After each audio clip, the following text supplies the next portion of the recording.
छत्तीसगढ़िया सबले बढ़िया, छत्तीसगढ़िया सबले बढ़िया कैथेगा मितान।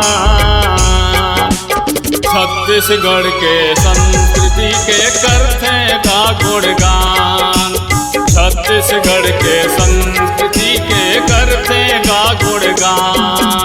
देवता मान भांचाला,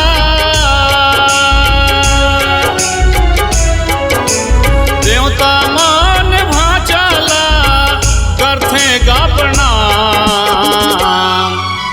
छत्तीसगढ़ के संस्कृति हावेगा महान, छत्तीसगढ़ के संस्कृति हावेगा महान। छत्तीसगढ़िया सबले बढ़िया,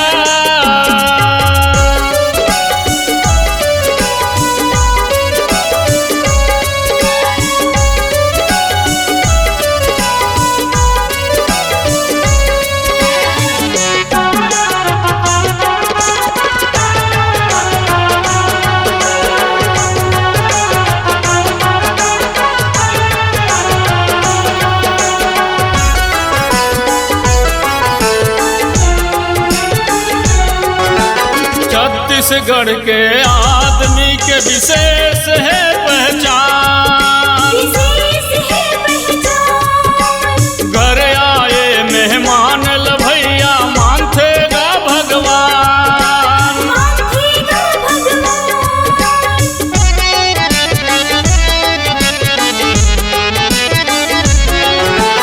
छत्तीसगढ़ के आदमी के विशेष है पहचान, विशेष है पहचान।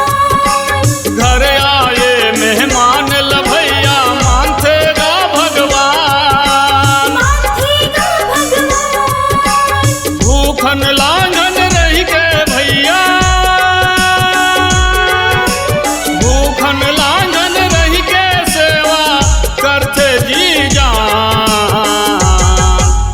छत्तीसगढ़ के संस्कृति हावेगा महान, छत्तीसगढ़ के संस्कृति हावेगा महान। छत्तीसगढ़िया सबले बढ़िया,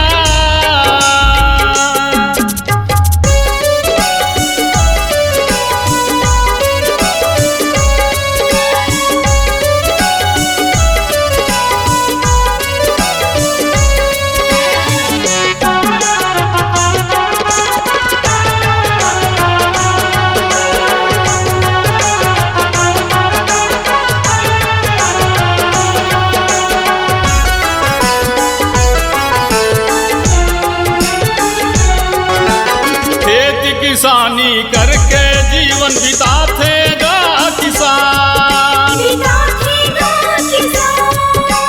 सीधा साधा भोला भाला सब लइका सियान। सब लइका सियान।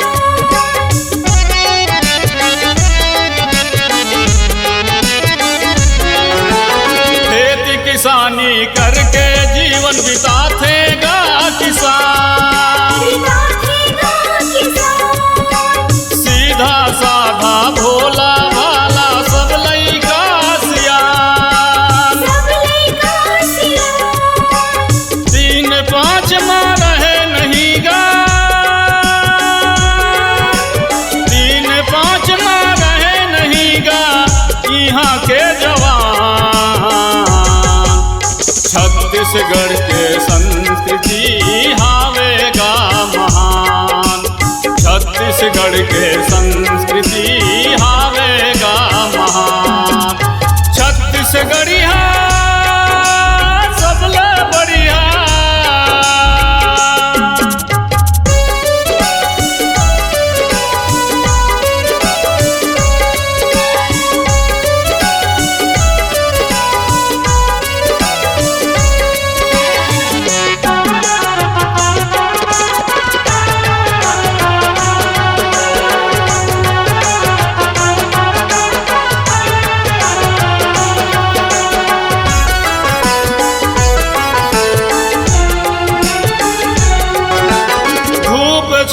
माँ रह के जे मन करथे बूता काम, करथे बूता मेहनत ला डरावे नहीं गा, छूट जावे चाहे प्राण। छूट जावे चाहे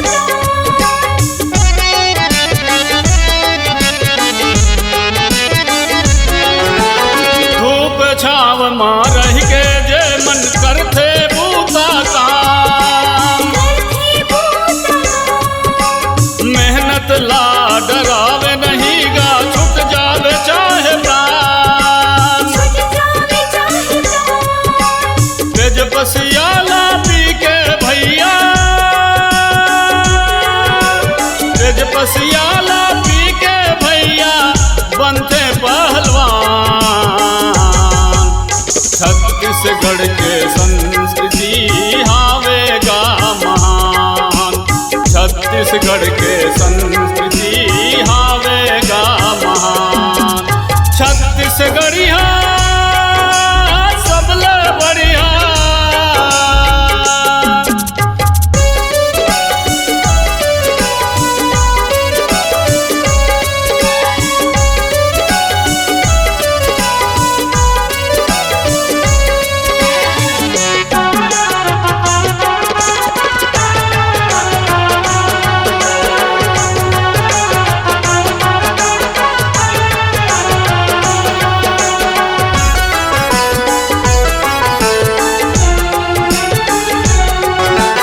छत्तीसगढ़ के पावन माटी हावे चंदन समान। हावे चंदन समान देश विदेश ले जेकर भैया होवत है बखान। होत है बखान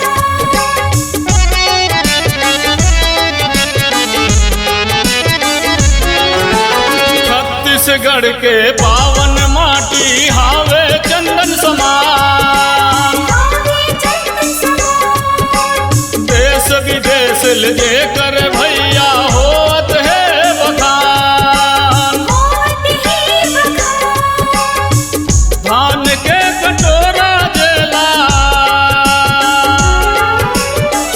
धान के कटोरा जेला कैथेगा सुजान। छत्तीसगढ़ के संस्कृति हावेगा महान, छत्तीसगढ़ के संस्कृति हावेगा महान। छत्तीसगढ़िया सबले बढ़िया, छत्तीसगढ़िया सबले बढ़िया कैथेगा मितान। छत्तीसगढ़ के संस्कृति हावेगा महान, छत्तीसगढ़ के संस्कृति के करथेगा गुणगान। छत्तीसगढ़ के संस्कृति हावेगा महान, छत्तीसगढ़ के संस्कृति के करथेगा गुणगान। छत्तीसगढ़ के संस्कृति हावेगा महान, छत्तीसगढ़ के संस्कृति हावेगा महान, छत्तीसगढ़ के संस्कृति